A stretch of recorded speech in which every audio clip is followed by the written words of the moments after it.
Si je me tais, où j'apprendrai à écouter la voix du bon berger.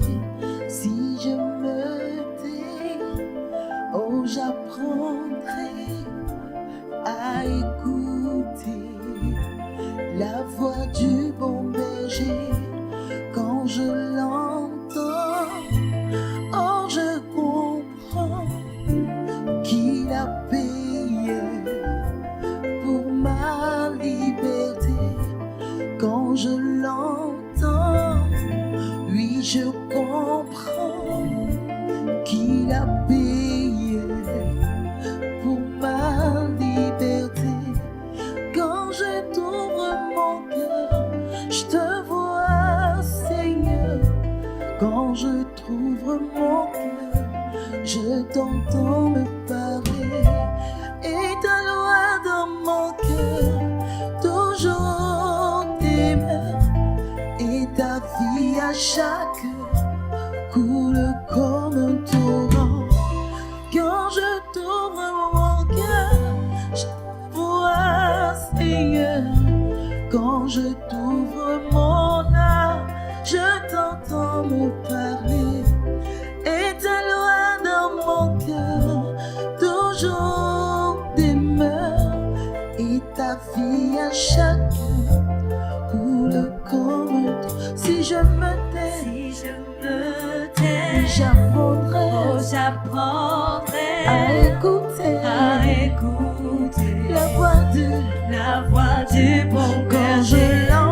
Quand je l'entends, oh, je comprends qu'il a payé pour ma liberté.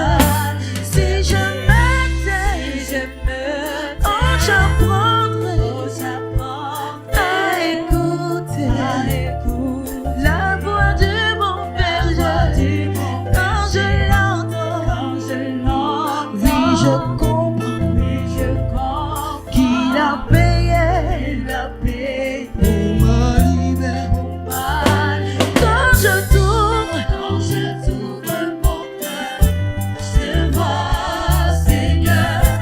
Quand je t'ouvre mon cœur, je t'entends me parler. Et ta loi dans toujours demeure. Et ta vie à chaque heure coule comme un torrent. Quand je t'ouvre, je te vois Seigneur. Quand je t'ouvre mon cœur, je t'entends me parler. Et ta loi dans mon cœur toujours demeure. Et ta vie à chaque heure coule comme un torrent. Quand je t'ouvre mon cœur, je vois Jésus. Quand je t'ouvre mon cœur, je t'entends me parler. Et ta loi dans mon cœur toujours demeure. Et ta vie à chaque heure. Quand je t'ouvre, je te vois. Quand je t'ouvre mon cœur, je t'entends me parler. Et ta loi dans mon cœur toujours demeure. Et ta vie à chaque couleur. Oui, couleur comme un torrent. Couleur comme un torrent. Ta vie, oh ouais, couleur comme un torrent. Ton amour en moi coule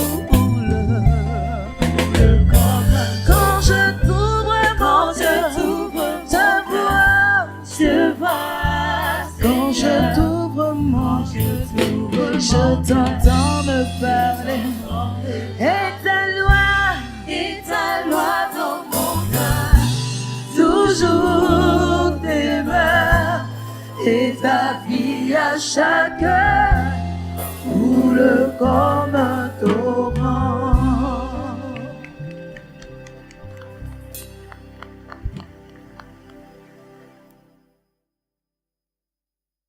Encore bonjour à tout le monde. Je suis content de prendre part à cette communion avec toi. Je vais dire bienvenue à tous ceux qui étaient en déplacement, au frère Boga. Et est-ce qu'il y a d'autres personnes qui étaient en déplacement qui sont bienvenues à vous tous? Que Dieu vous bénisse. Alors, nous avons commencé un partage la semaine dernière et je vous ai dit que ça s'inscrit dans notre vision de cette année.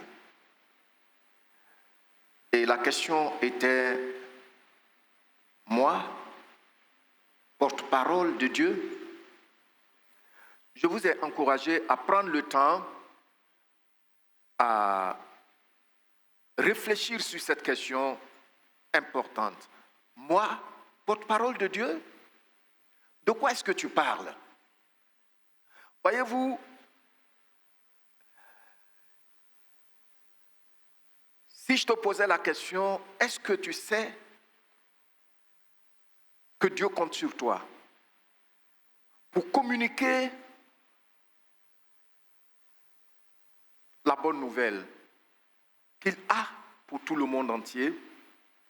Tu vas te dire que tu n'es pas sûr. Et c'est ce qui justifie ce titre. Et pourtant, c'est vrai que Dieu compte sur chacun de nous qui avions fait la paix avec Jésus-Christ pour communiquer la bonne nouvelle. Nous avons vu donc la dernière fois que depuis toujours, Dieu veut t'utiliser pour communiquer la bonne nouvelle. Et nous avons vu cela d'abord dans l'Ancien Testament. Voyez-vous que le peuple d'Israël était en esclavage en Égypte. Et Dieu cherchait quelqu'un pour leur apporter la nouvelle, que c'est le temps d'être délivré de l'esclavage. Dieu cherchait quelqu'un comme porte-parole pour aller dire à Pharaon, ce puissant roi, laisse aller mon peuple. Et il a attendu pendant 30 ans de plus, parce qu'il a dit à Abraham que son peuple allait être esclave pendant 400 ans. Mais on voit qu'il y a eu 430 ans. Il cherchait un porte-parole. Pendant ce temps, Moïse était derrière ses moutons. Moi, porte-parole de Dieu. Mais de quoi parles-tu? C'était sa réaction. Lorsque Dieu lui était apparu, et il dit à Dieu, je ne sais pas de quoi tu parles ou je ne sais pas de qui tu parles. Parce que moi, je ne sais pas parler. Je n'ai pas la parole facile. Comment est-ce que je peux être le porte-parole du Dieu très haut?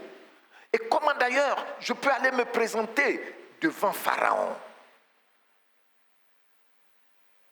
Peut-être il aurait été plus avantageux d'envoyer un ange. Et Dieu dit non, c'est toi qui es mon porte-parole. Amen.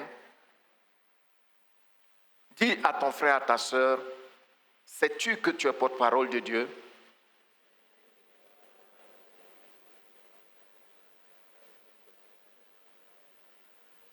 Et nous avons vu également Ésaïe. Dieu se manifeste à lui. Il était jeune et Dieu lui dit, tu vas être mon porte-parole. Heureusement que lui, il n'a pas trop lutté. Parce que la vision a fait que il s'est rendu humblement à Dieu pour être son porte-parole. Qui va marcher pour nous? Qui va parler de notre part, dit Dieu. Ce principe demeure toujours. Dieu appelle Jérémie là pour être son porte-parole au sein de son peuple. Et Jérémie, il dit, je suis un enfant. Comment un enfant peut aller être le porte-parole du Dieu vivant devant ces sacrificateurs, ces barbus, ces gens expérimentés? Et quand vous lisez Jérémie, chapitre 1, vous allez voir, Dieu lui dit, ne dis pas que je suis un enfant. Je vais vous dire, je veux vous rappeler ce que je vous ai dit la dernière fois. Dieu a établi un principe qu'il respecte, une loi.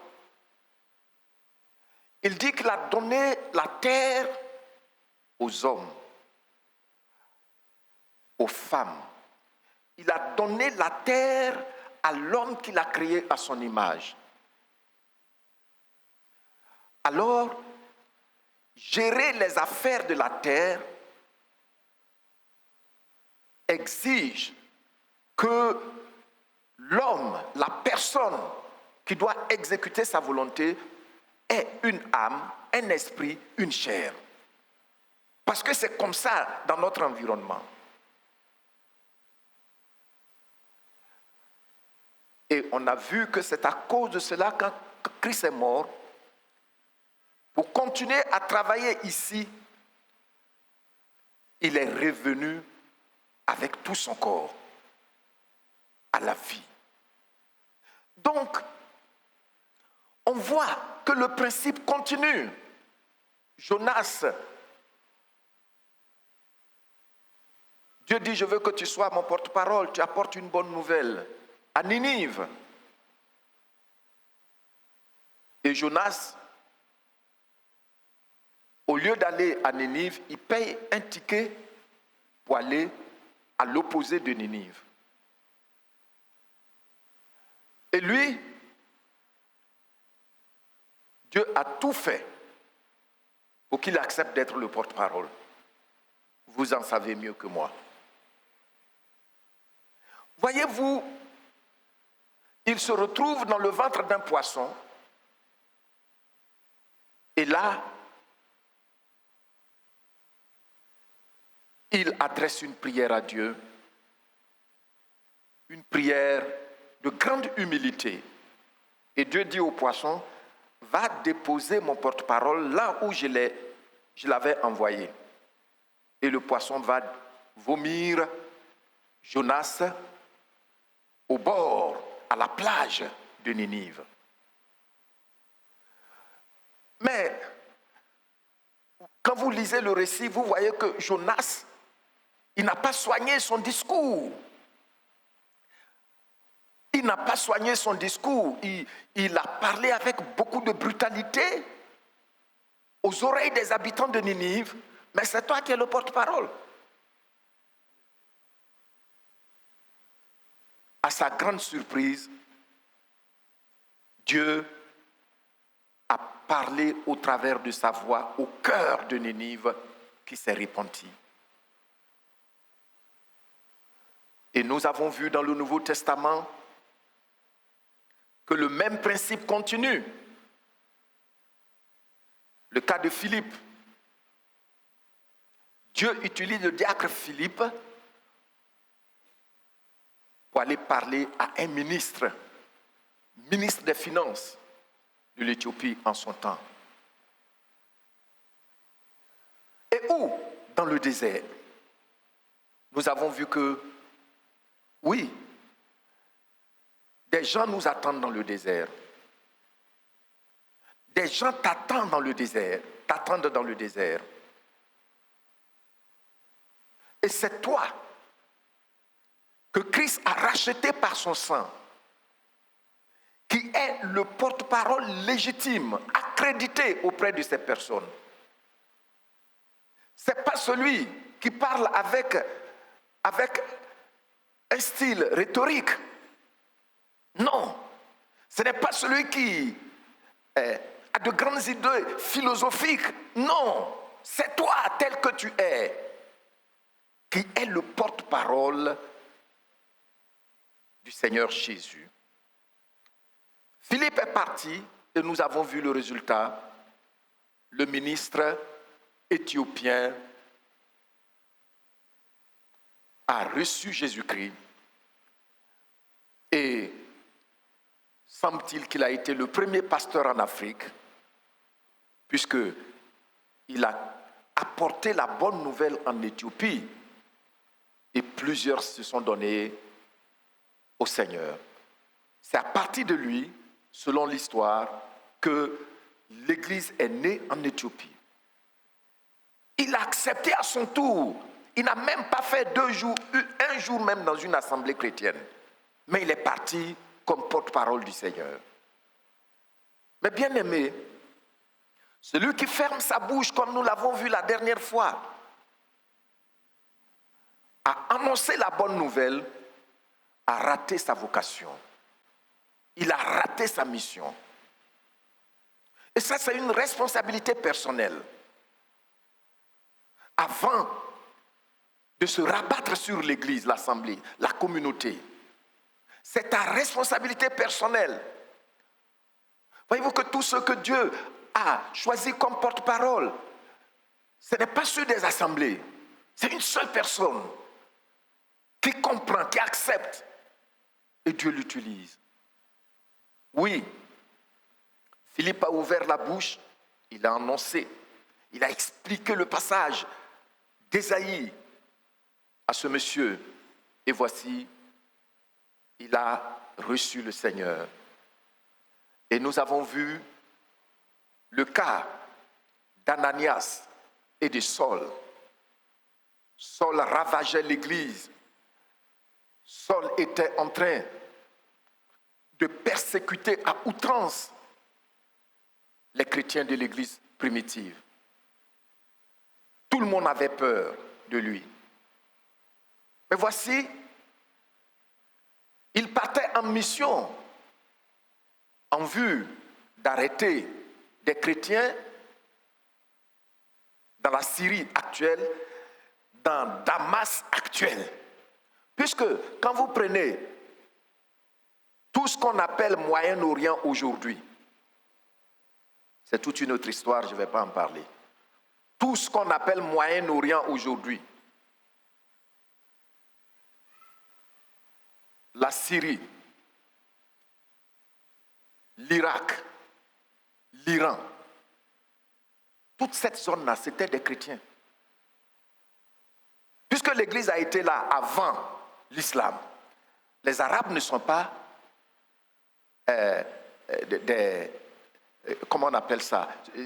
Tous les musulmans ne sont pas des Arabes. Vous partez en Turquie, ils vont vous dire qu'eux, ils ne sont pas des Arabes. C'est des animistes.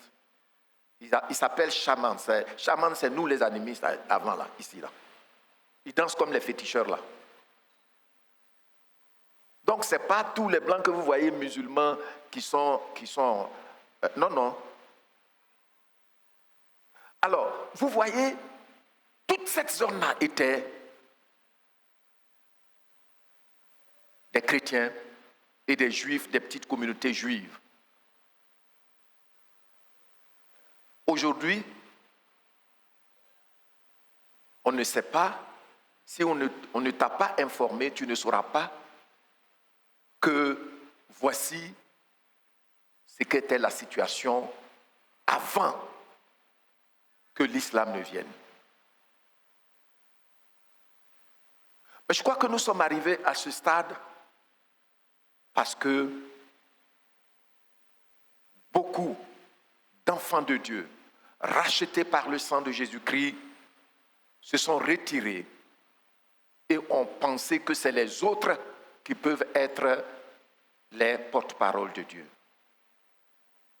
Et c'est une erreur que nous devons corriger dans notre assemblée et dans ce pays. Nous voyons que Dieu envoie son serviteur Ananias. Ananias n'était pas populaire. Ananias n'était pas connu. Ananias n'était pas célèbre. Mais c'est lui que Dieu choisit. Nous avons vu que Dieu, le Seigneur Jésus, pose la question à Saul qui partait en mission. Il lui dit, pourquoi me persécutes-tu, Saul? J'ai fait quoi? Il est terrassé et il pose la question, qui es-tu, Seigneur? Et le Seigneur Jésus lui dit, je suis Jésus de Nazareth que tu persécutes. Je suis celui-là que tu persécutes. Mais s'il a une fois vu le Seigneur, qui est-ce qu'il persécutait? C'était les enfants du Seigneur, les porte-paroles. Le Seigneur dit, qu'est-ce que je dois faire? Le Seigneur dit, il faut entrer dans la ville. Quelqu'un viendra te dire ce que tu dois faire. Mais prenez un peu le temps de méditer sur cette conversation. J'aurais voulu que ça soit assez simple. Je dis que tu me persécutes. Maintenant que tu es brisé, tu me poses la question, qu'est-ce que je dois faire? Mais je te dis ce que tu dois faire. Or, le message est confié au porte-parole entre nous les humains. Il dit, il va te dire ça. Quelqu'un est là-bas, il va te dire. Il est caché, il va te dire. Et le Seigneur se charge de faire la connexion. Ananias, il va annoncer à Paul comment accepter Jésus-Christ. Mais vous savez, Paul, c'est un érudit. Le roi Agrippa le dit ouvertement que mais, ta grande connaissance te rend fou. Mais c'est un homme ordinaire, simple, apeuré, que le Seigneur utilise pour l'éclairer et le conduire au Seigneur Jésus. Tu es porte-parole du Seigneur. Ce n'est pas des spécialistes. Amen. Et par toi, Dieu va toucher des Sauls qui vont devenir des Paul. La dernière fois, je vous ai dit, celui par qui le Seigneur a touché Billy Graham, très jeune, ils étaient deux à avoir pris leur décision lors de son évangélisation. Et puis il a écrit dans son journal que deux jeunes gens, plus tard, c'est l'un d'eux qui était devenu le porte-parole du Seigneur dans toutes les nations du monde. Le Seigneur t'attend. Beaucoup de gens t'attendent. Paul, les yeux étaient ouverts, mais il était aveugle. Le Seigneur t'attend pour faire tomber les écailles des yeux de quelqu'un. Il faut qu'on se lève. À chacun,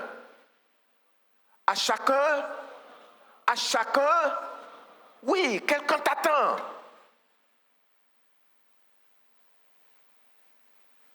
Un Paul t'attend.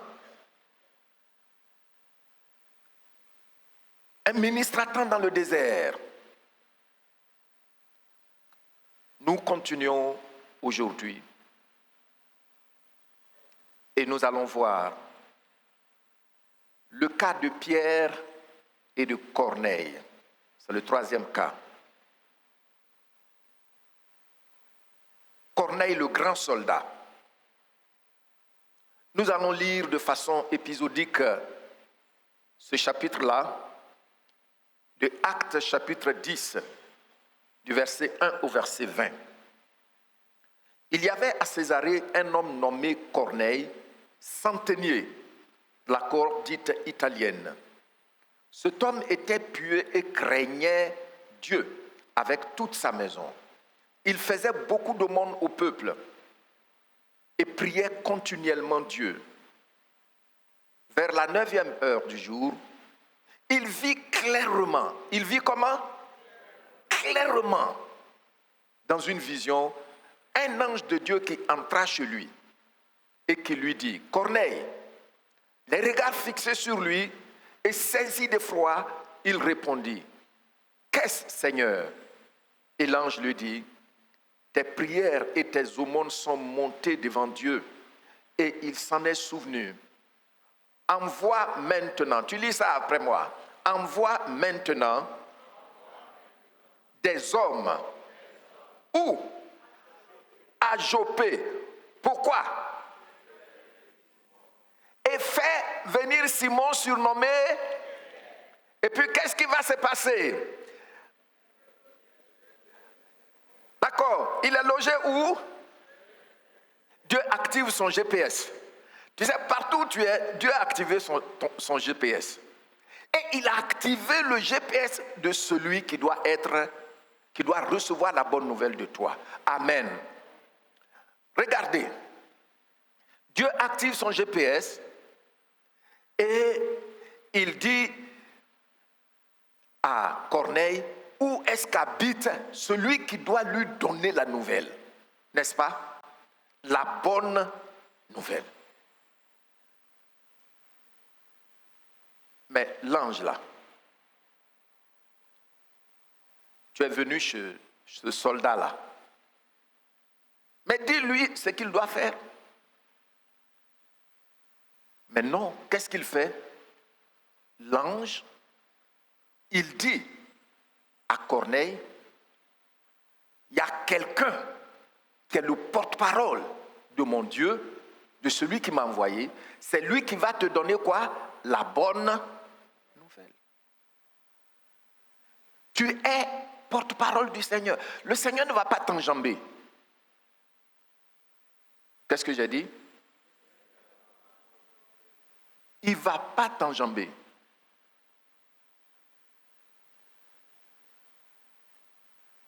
Je vois. Bienvenue. Le Seigneur ne va pas t'enjamber. Il ne va pas te contourner. Et je crois que c'est cela, c'est ce dont les chrétiens doivent prendre conscience. Il dit, va voir Corneille, il est chez tel monsieur. Va voir Pierre. Quand il viendra, il va te dire ce que tu dois faire. C'est lui mon porte-parole.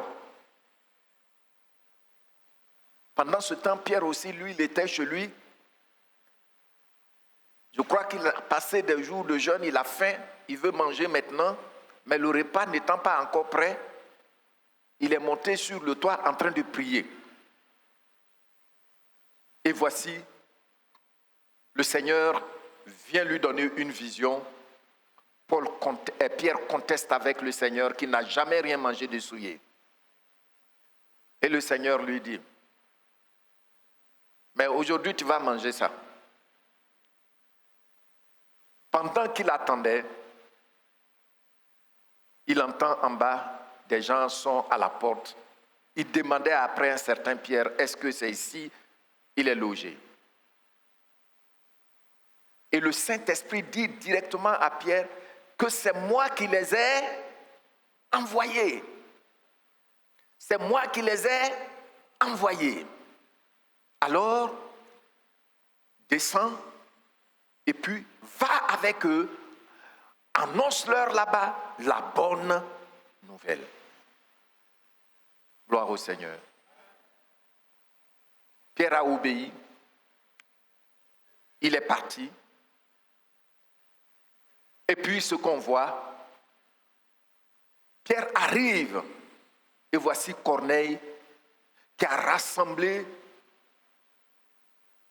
toute sa maisonnée et ses amis. Voyez-vous que c'était un haut gradé de l'armée. Il était comme un préfet. Mais quand Corneille a vu Pierre, vous lisez le récit, vous allez voir qu'il s'est levé et puis il s'est mis à genoux devant Pierre. Et Pierre a dit, s'il te plaît, relève-toi, moi aussi je suis un homme comme toi. La différence est que je suis porte-parole, j'ai le message dont tu as besoin. C'est ça que je suis venu te donner. Amen. Amen. Alors, tu sais, nous avons beaucoup de préjugés qui peuvent nous empêcher d'aller vers ceux qui attendent la bonne nouvelle de toi. C'était le cas de Pierre. Dieu dit, tue et mange. Il dit non, depuis que je suis né, rien de souillé n'est entré dans ma bouche. Parce que les Juifs voyaient les autres nations non juives comme des nations, des gens souillés, impurs, chez lesquels il ne fallait jamais entrer, avec lesquels il ne fallait jamais manger, parce qu'ils n'étaient pas purs. Mais voici, Dieu a envoyé son serviteur là-bas. La leçon est que toi aussi, moi aussi, nous tous, nous devons laisser tomber nos préjugés. Qu'est-ce que j'ai dit? Nous devons laisser tomber nos préjugés. Et nous devons envoyer la bonne nouvelle à tous ceux qui sont sur notre chemin. Tu sais, on va dire ils sont musulmans, mais je vous dis, la plupart de ceux qui ont étudié honnêtement leurs livres, beaucoup se tournent vers le Seigneur.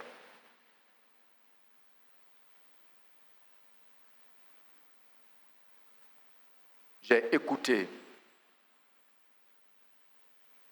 un témoignage où quelqu'un a dit actuellement dans un certain pays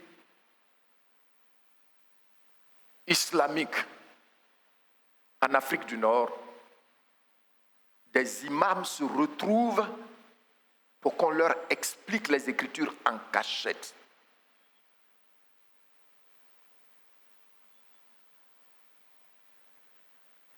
Nous avons trop de préjugés.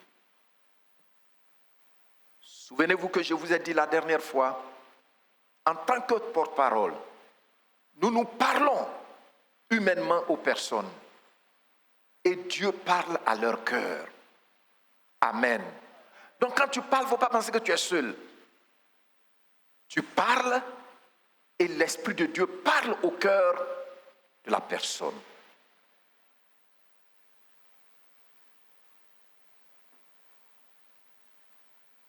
Corneille est un soldat. Est-ce qu'un soldat peut vraiment croire dans le Seigneur?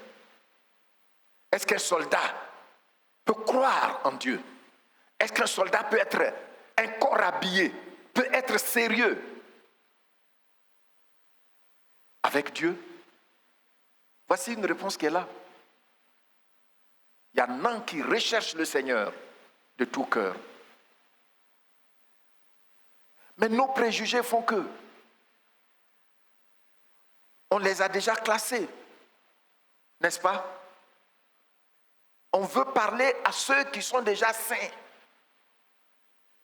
Or, tu n'es pas porte-parole pour parler à ceux qui sont déjà saints.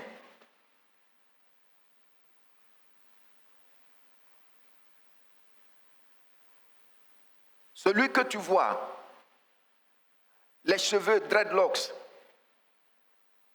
avec beaucoup d'oreilles, déjà lui là, il ne peut jamais rien comprendre au sujet de l'évangile.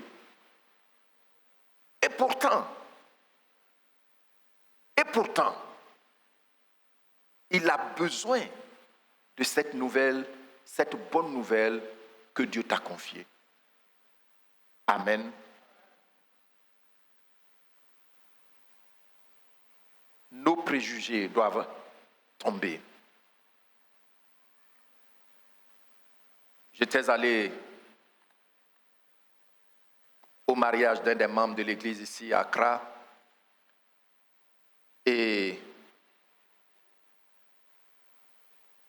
après, c'est moi qui avais prêché et après la cérémonie, le papa,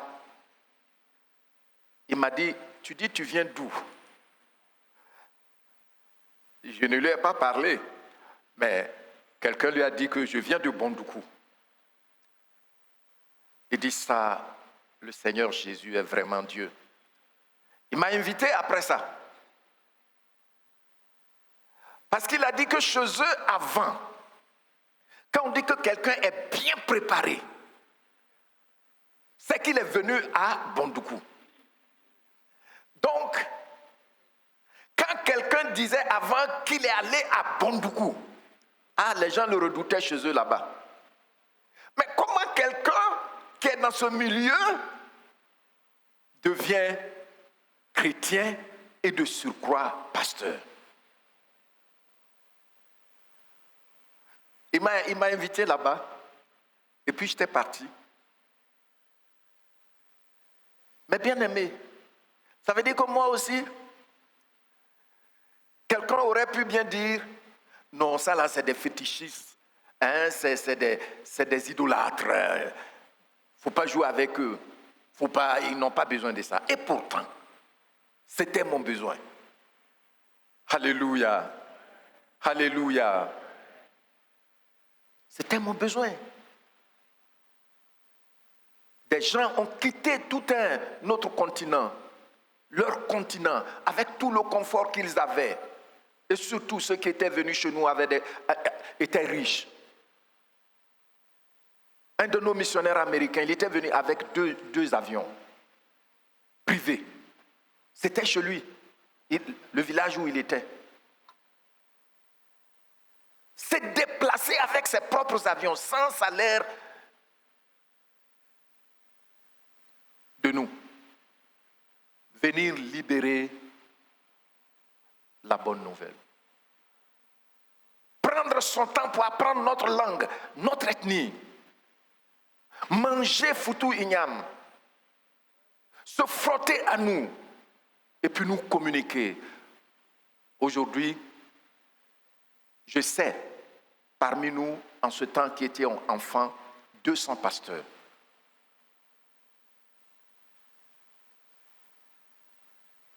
Tu es le porte-parole de Dieu et tu dois t'élever. Le Seigneur va mettre un cachet de crédibilité sur la bonne nouvelle que tu vas communiquer à quelqu'un. Et des oreilles seront sensibles parce que Dieu va parler au cœur de tes interlocuteurs. Et ils vont dire oui, c'est ce que je recherchais depuis longtemps. Que Dieu te bénisse. Donc, on voit le fruit du travail de Pierre chez Corneille. Un quatrième cas, c'est maintenant celui de Paul.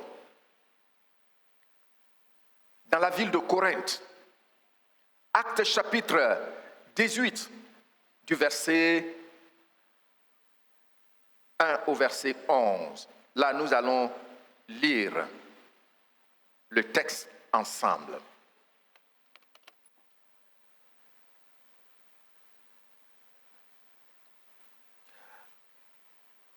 S'il vous plaît, vous allez vous tenir debout. Paul a reçu la bonne nouvelle par un porte-parole qui n'était même pas connu du grand public. Et après, qu'est-ce qu'il va faire? Nous lisons.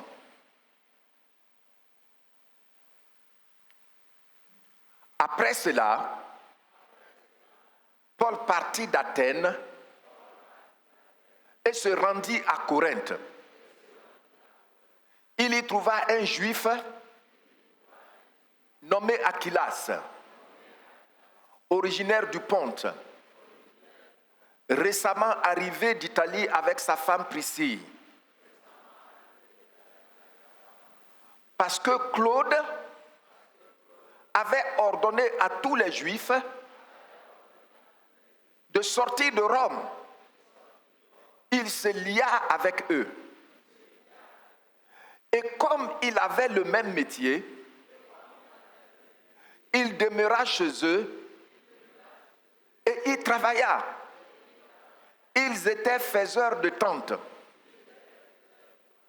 Paul discourait dans la synagogue chaque sabbat. Et il persuadait des Juifs et des Grecs. Mais quand Silas et Timothée furent arrivés de la Macédoine, il se donna tout entier à la parole, attestant aux Juifs que Jésus était le Christ. Les Juifs faisaient alors de l'opposition en se livrant à des injures. Paul secoua ses vêtements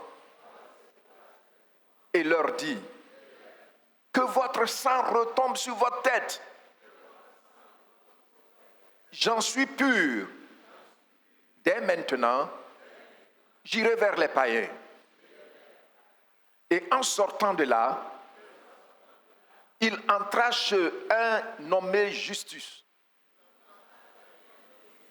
homme craignant Dieu, et dont la maison était contiguë à la synagogue. Cependant, Crispus, le chef de la synagogue, crut au Seigneur avec toute sa maison. Oui, avec toute sa famille. Et plusieurs Corinthiens qui avaient entendu Paul crurent aussi et furent baptisés. Regardez maintenant. Les Juifs l'ont persécuté, non? Et vous les connaissez. Ils étaient violents. Certainement, Paul avait des appréhensions pour quitter. Regardez ce que le Seigneur va lui dire. Le Seigneur dit à Paul, quand? Qu'est-ce qu'il va lui dire?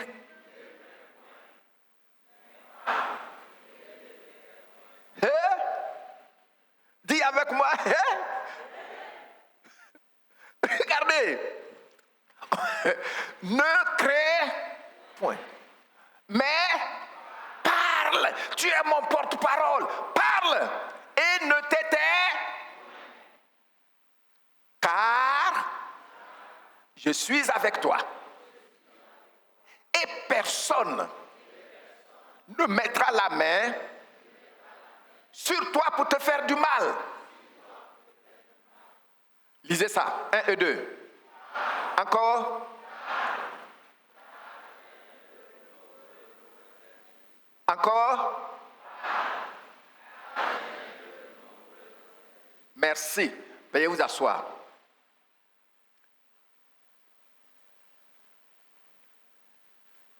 De quoi as-tu peur? Le Seigneur est toujours aux côtés de ses porte-paroles.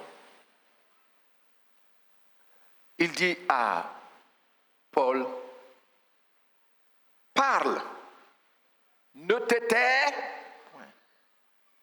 Tu es dans une assemblée, ça fait combien d'années? As-tu parlé? As-tu parlé? Le Seigneur te dit de parler. Il dit, ne t'étais point. N'aie point peur, je suis avec toi. Tu sais, quand le Seigneur est avec quelqu'un, ce que ça veut dire, non? Il y a Charles Spurgeon qui a dit, je n'ai pas toujours besoin de voir, Je n'ai pas peur de l'obscurité. Tant que ma main est dans la main du Seigneur, je suis en sécurité. Amen. Oui.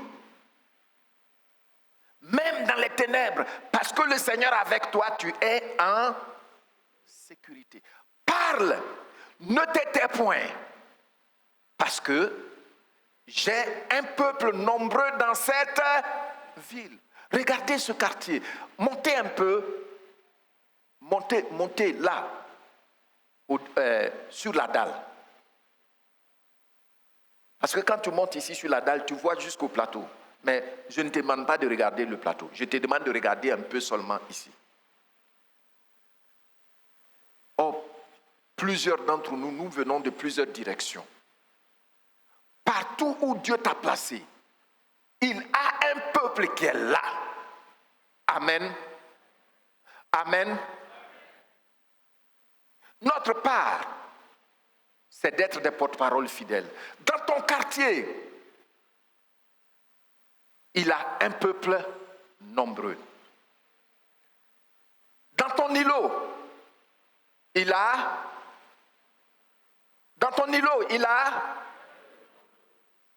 un peuple nombreux. Qu'est-ce que tu attends? Il dit parle.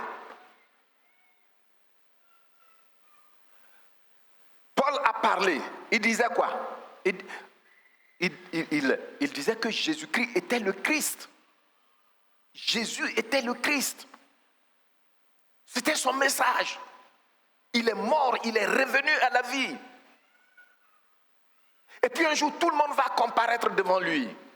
Et là, quand il disait ça, le roi Agrippa a perdu sa maîtrise de soi. Parce qu'il avait peur du jugement de Dieu.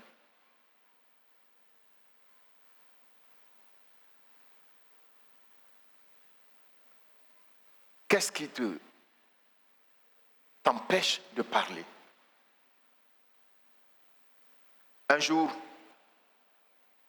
il y a un pasteur qui a dit qu'il a un membre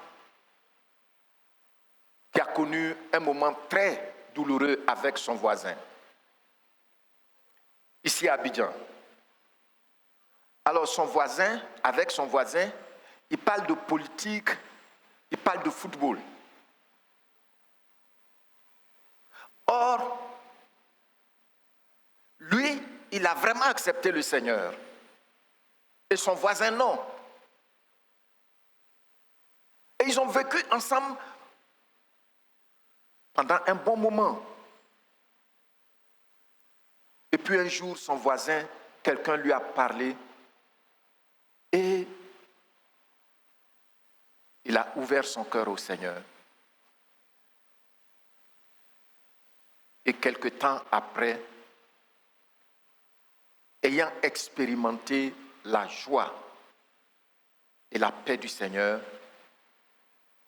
il est venu un jour à la maison et il dit, il veut parler à son voisin chrétien là.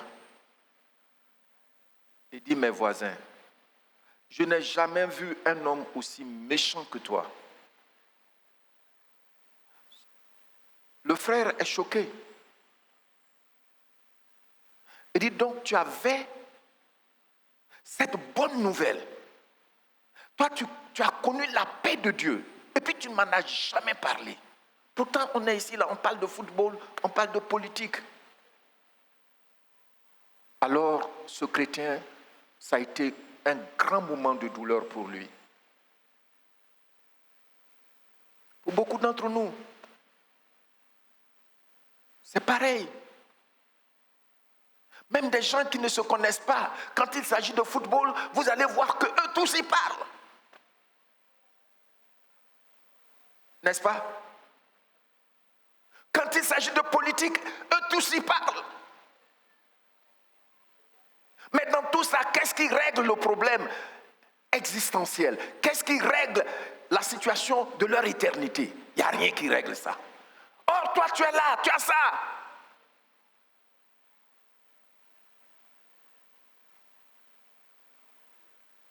Et c'est parce qu'on n'accepte pas que nous sommes porte-parole de Dieu qu'aujourd'hui, Des milliers de personnes sont détournées par des féticheurs et puis par des sorciers en costume. Comment est-ce que Dieu dit, je te donne la force pour travailler et puis te faire des richesses? Il dit, il te donne la force pour avoir des richesses, travailler, avoir des richesses. Et puis il dit, je bénis le travail de tes mains. Et puis maintenant, c'est miracle monnaie dans les églises. Mais si tu peux distribuer l'argent, pourquoi tu vas demander aux gens, je veux que quelqu'un se lève ici pour donner 10 000 euros? Pourquoi? Puisque tu distribues l'argent. Si moi, Kwame Diato, je peux faire ça, je viens même, je vous distribue l'argent. Mais allez-y voir comment les gens attendent leur tour pour avoir le jackpot. Mais cela arrive parce que nous avons fermé la bouche. Pendant que le Seigneur est en train de parler, il te parle depuis son trône. Ne t'étais point, ne t'étais point. Parle, parce que ici j'ai un peuple nombreux. Amen.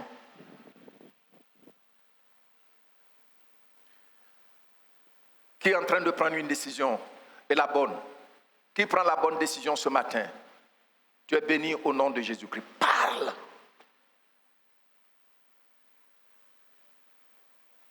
J'ai lu un livre une année, j'en avais parlé pendant que je donnais ici un message.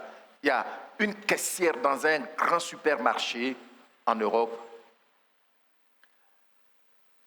Elle a accepté le Seigneur. Et puis, après son baptême, quelques mois après, le Seigneur l'a rappelé à lui. Le choc a été grand pour le pasteur et pour beaucoup de membres. Pourquoi? Parce qu'au jour des funérailles, de la levée de corps, des gens qui ne sont pas de sa famille, ni membres de l'Église, sont venus avec 12 couronnes sur un même cercueil. Quand j'ai lu, ça m'a touché. 12 couronnes.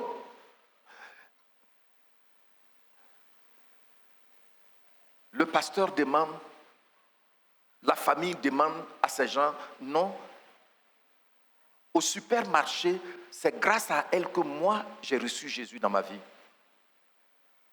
Alors le pasteur dit, est-ce que le jour où Dieu va le rappeler à lui, devant lui, il pourra avoir même 2 couronnes? Pensez-y, ce que je vous dis ce matin, depuis le dimanche passé, je vous parle à cœur ouvert. Il ne faut pas fermer la bouche. Parle, partout où tu es. Il faut sortir de ce carcan de complexe d'infériorité ou de supériorité. Tu es le porte-parole du Seigneur. Je vous ai dit ici,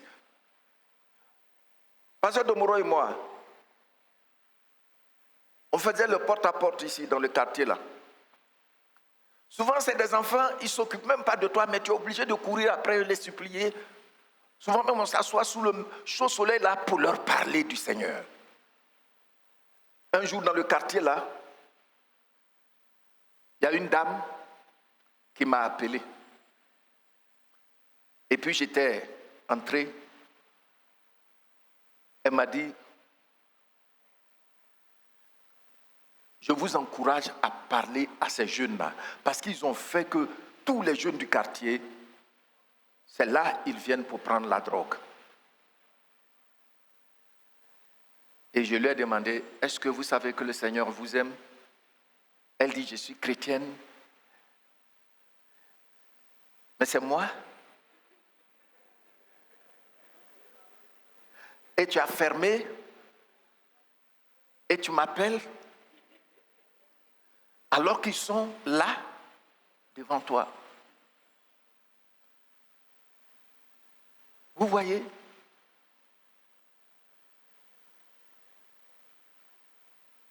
Quand nous sortons, les gens ne savent pas que nous sommes des pasteurs. Je le présente, je dis, c'est mon frère. Il s'appelle Pascal. Moi, c'est gâteau. C'est comme ça, un jour, il y a une maman ici, on est entré dans leur maison. Elles nous ont reçus avec vraiment une joie.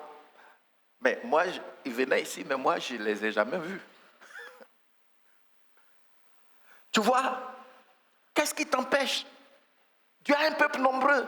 Moi, il m'arrive que je parte dans les, comment on appelle ça? Les arrêts de bus. Je parle du Seigneur. J'ai acheté même, dans le passé, mégaphone. Après, j'ai acheté quoi? Maintenant, je suis allé acheter un autre truc. Je m'en vais, je parle. Il me dit qu'il a un peuple nombreux. C'est lui qui me dit ça. Moi, je ne les connais pas. Mais ce n'est pas chez moi à la maison, ils vont venir me trouver. Ce n'est pas ici à la chair qu'ils vont venir me trouver. Je dois aller vers eux. C'est ce que je fais de temps en temps. Parle, ne ferme pas la bouche, parce que j'ai un peuple nombreux. Dans ton lieu de travail, il a un peuple nombreux.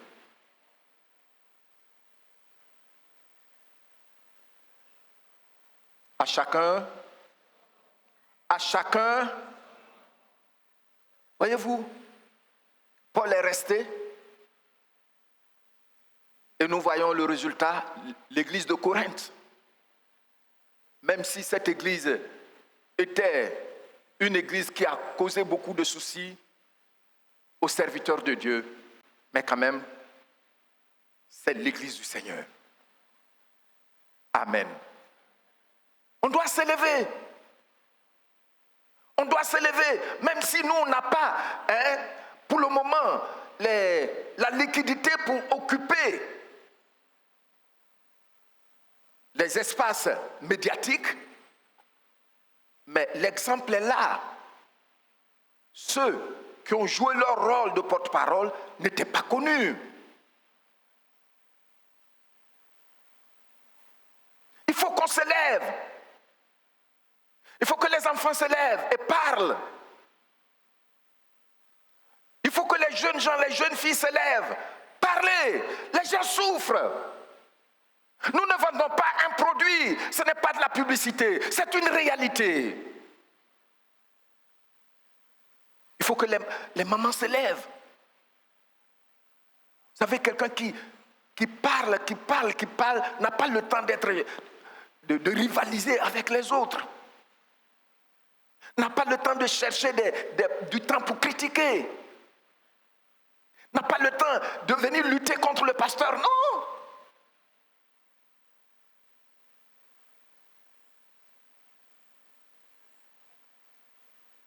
Nous devons nous lever dans cette église. Le Saint-Esprit, l'Esprit de Dieu est en toi.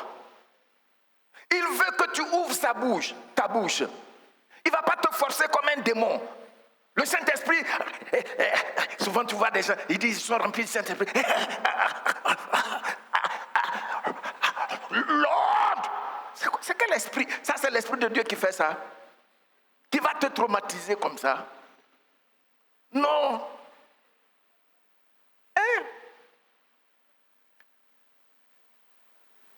Ou bien tu commences à parler, tu commences à faire. Ça, c'est dans nos assemblées, on veut impressionner. Je ne veux pas.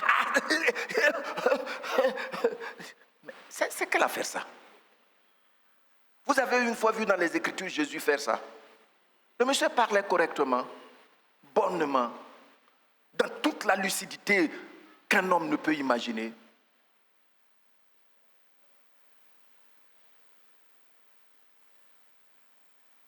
Est-ce que tu as besoin de dire à quelqu'un que ton drap est bleu? Là où je suis, je vois ton drap, c'est bleu. Oui, là où je suis actuellement, je vois 0, 0, 200, 203, 9, 8, 17, 8, 1. C'est ton numéro de compte. Ah! fait quoi? Ça apporte quoi? Vous voyez comment l'ennemi fait? Tu as besoin, comme Corneille, regardez, le message que tu as là, c'est à cause de ça, l'ange est descendu chez Corneille.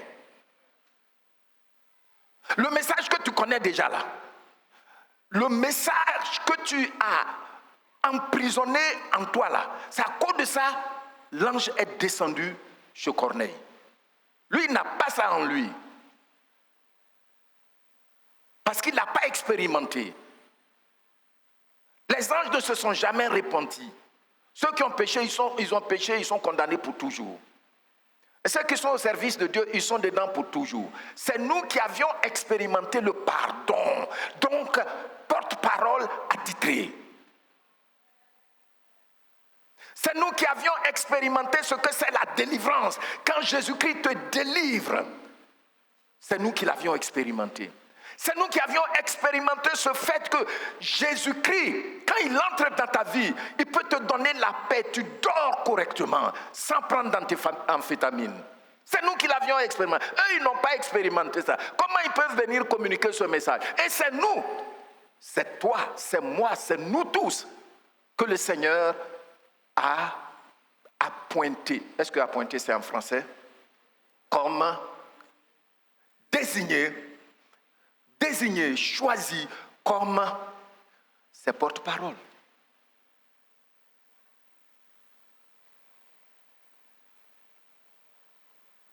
Amen.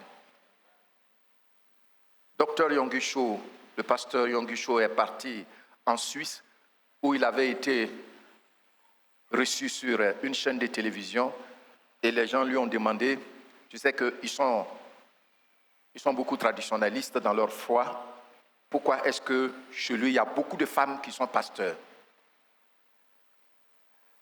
Et il a beaucoup d'humour.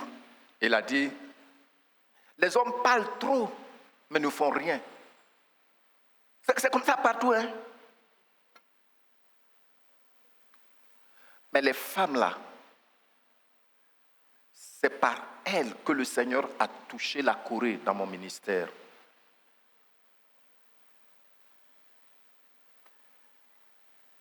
Les femmes, levez-vous. Vous n'avez pas besoin de présidente pour que ça marche bien. Non, je suis là. Pasteur Domoro est là. Le conseil est là. Dans l'église primitive, il n'y a pas de présidente de femme. Vous voulez que je vous fasse une analyse exégétique? Il n'y a pas. Il n'y a pas président des hommes, non, il n'y a pas.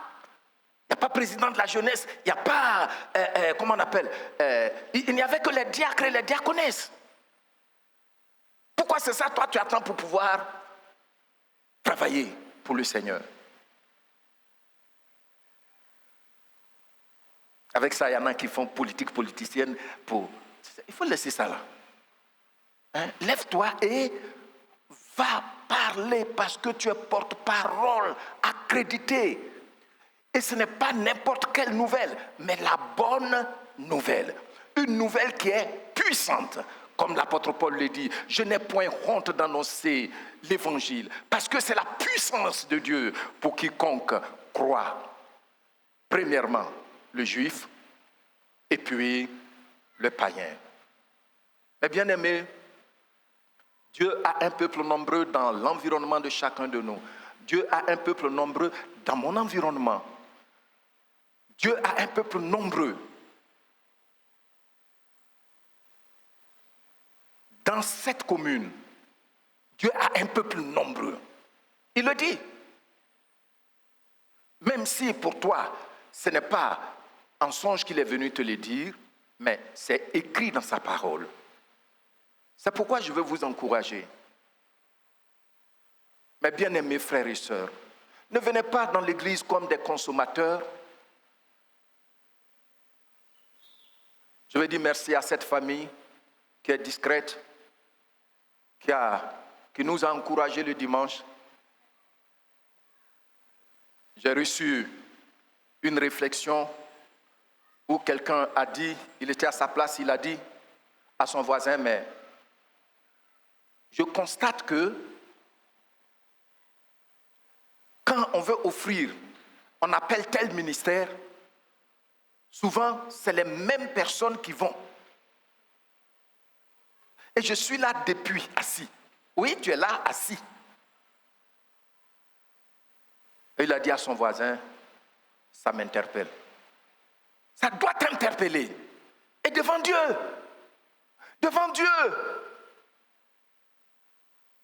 quand il va commencer à appeler, viens, fidèle servante, viens, fidèle serviteur, et puis tu es là. Là-bas, ici, tu peux avoir le courage de dire, ils sont ingrats. Mais là-bas, tu ne peux pas le dire. Parce que toi-même, ton bilan, c'est toi qui le rends. Mais ce n'est pas cela que le Seigneur nous a appelés. Pour terminer, vois-tu qu'après tout ce parcours, de façon honnête, que tu es porte-parole de Dieu, du Seigneur Jésus-Christ,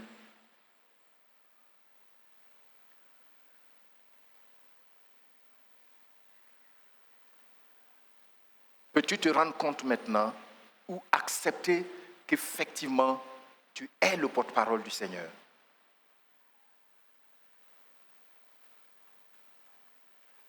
Ne vois-tu pas qu'il a préparé des personnes qui t'attendent?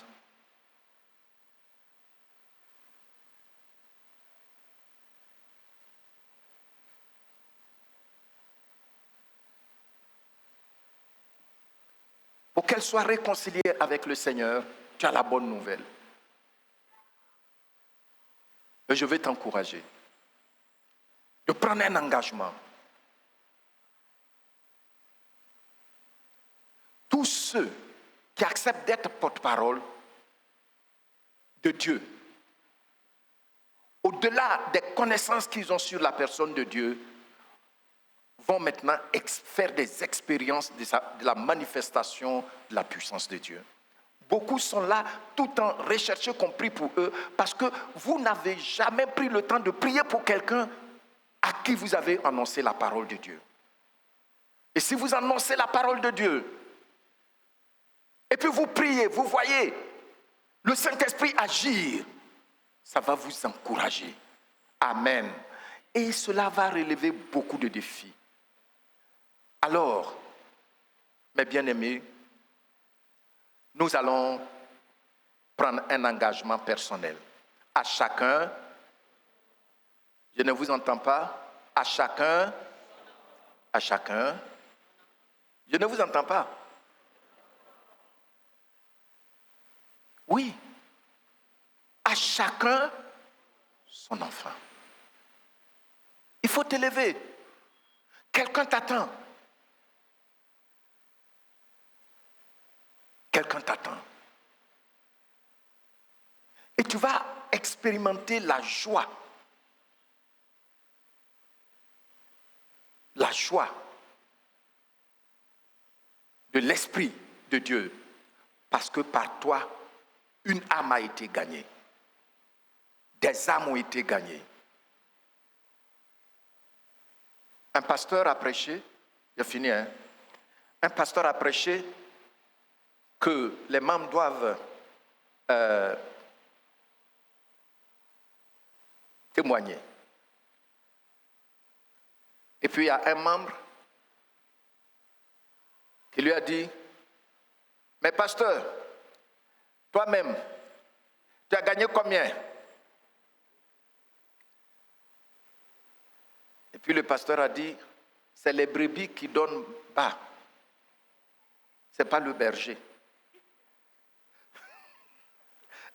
J'ai ri.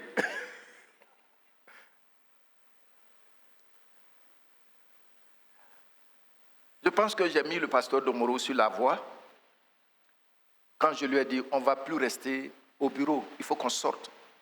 Même sous chaud soleil, on sort. Cela ne nous prive pas des bénédictions de Dieu. Non. Dieu nous a bénis. Et Et ça augmente de voir que par moi, quelqu'un a reçu la bonne nouvelle.